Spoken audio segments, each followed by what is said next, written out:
Saya Binza Eka Firmansyah, absen 40. Saya Rina Kusnakia, absen 8. Saya Kaisa Zaradita Ramadhani, absen 20. Saya Jumai Seputra Ditya 16. Selamat menonton.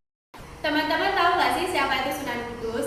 Nama asli Sunan Kudus adalah dan berasal dari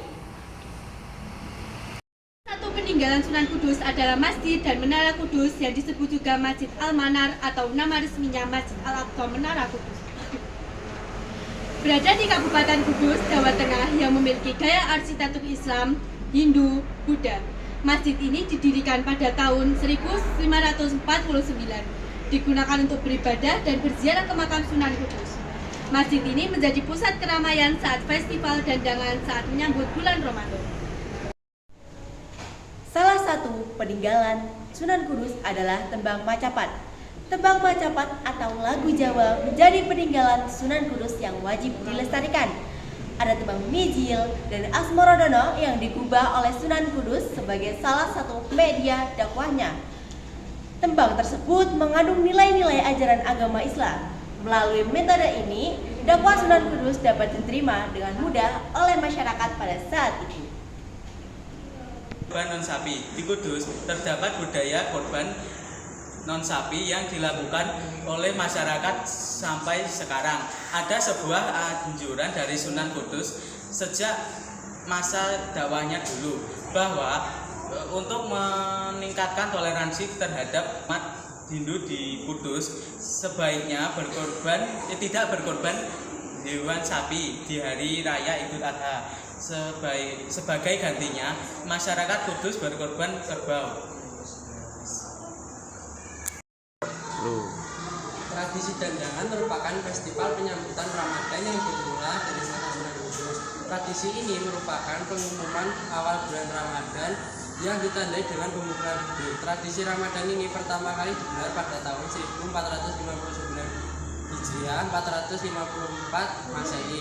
Saat itu masyarakat terutama para santri berkumpul dan menunggu pengumuman awal puasa Ramadan di depan Masjid Menara Kudus sehingga keputusan awal puasa disampaikan oleh Sunan Kudus. Setelah itu bentuk Masjid Menara Kudus pun dipukul. Bunyi pemukulan beduk dak dak dak adalah asal mula dari istilah dandangan. Upacara buka luhur di Kabupaten Kudus dilaksanakan untuk memperingati haul Sunan Kudus. Tanggal meninggalnya tidak dapat ditentukan secara pasti, tetapi para ulama sepakat memperingatinya pada tanggal 10 Muharram. Sunan Kudus memiliki banyak peran penting bagi Kesultanan Demak, seperti menjadi panglima perang, penasihat Sultan Demak, mursyid thariqah, dan juga hakim peradilan negara. Pada masa sebelum datangnya Sunan Kudus, para masyarakat banyak yang menganut agama Hindu. Sunan Kudus menggunakan gaya berdakwah yang sangat toleran kepada budaya mereka, misalnya memakai simbol-simbol agama Hindu Buddha seperti tampak pada Masjid Sunan Kudus. Dengan cara yang simpatik tersebut, para penganut agama lain bersedia mendengarkan ceramah agama Islam dari Sunan Kudus. Pada tahun 1530, Sunan Kudus membangun Masjid Raya Kudus dan beliau tidak lupa menambahkan arsitektur agama Hindu. Peninggalan Sunan Kudus adalah Masjid Raya Kudus yang kemudian dikenal dengan sebutan Menara Kudus. Setelah berhasil menarik umat Hindu memeluk agama Islam, Sunan Kudus bermaksud menjaring umat Buddha untuk memeluk Islam juga.